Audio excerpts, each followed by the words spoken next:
Well, we now move from espionage and adventure and politics, controversies in the Himalaya to a subject that is everyone has alluded to in one way or another over the course of the past 2 days.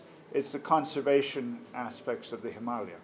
And I think it's something that has to be the underscoring theme of any festival like this. And I think it's very important that we have with us 3 experts on the Himalayan environment.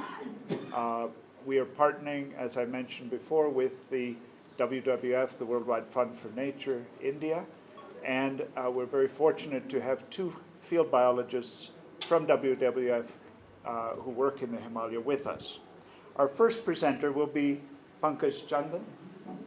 He has a passion for the Transhimalaya and its wildlife. For the past 15 years, he's been extensively traveling in the Indian Himalayas and in Bhutan.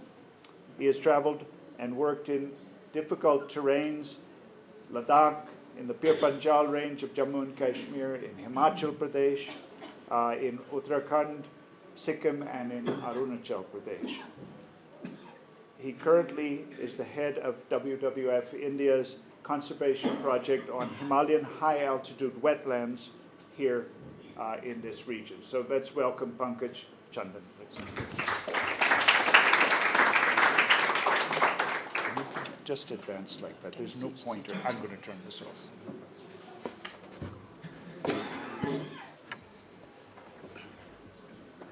Thank you, Steve, and very good afternoon to all of you.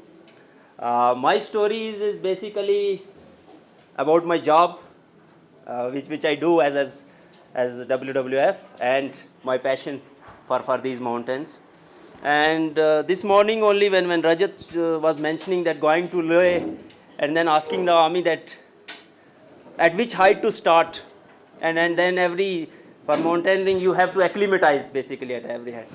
I think I was fortunate enough that I got a job where in 1999 I was directly involved in conservation project in Ladakh, and I landed up here in Leh. And this is the area where I started my work. And for those of you, why I am showing this picture, that within 3 weeks or a month or so, the roads going to this part of Himalayas, the high Himalayas, will be closed because of snowfall in the passes. And the only way for most of the people to reach here is by air. And this is a very first view basically.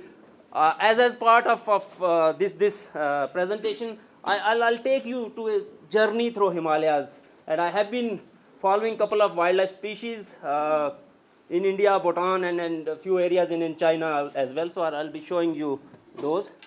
But before that, I would like to talk about Himalayan mountain communities also, especially in those high Himalayas. And one very important community with which we work, and I must say I have learned a lot from these people by staying with them. And then in this tent, at this time while I was speaking, the outside temperature must be minus 15, because 3 days back when I was in Leh, it was minus 10 in Leh. And in minus 30, minus 40, these people happily live in these tents. And that's a way of life.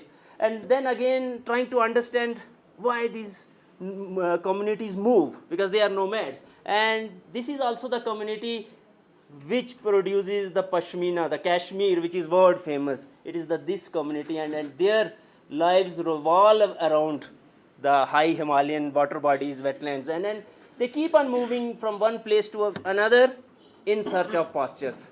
And basically, nomadism is the reality of life in high Himalayas. Then in another area in Himalayas, in the state of Jammu and Kashmir, these are the people who again migrate in many areas. And again, these are the Gulzars and Bakarwals. And we have been trying to associate them, that how their lives are associated with Himalayan waters, Himalayan wetlands. And then I'd like to show you some few more pictures. This is the community Gaddis who move in high Himalayan regions in J&K, in Himachal Pradesh.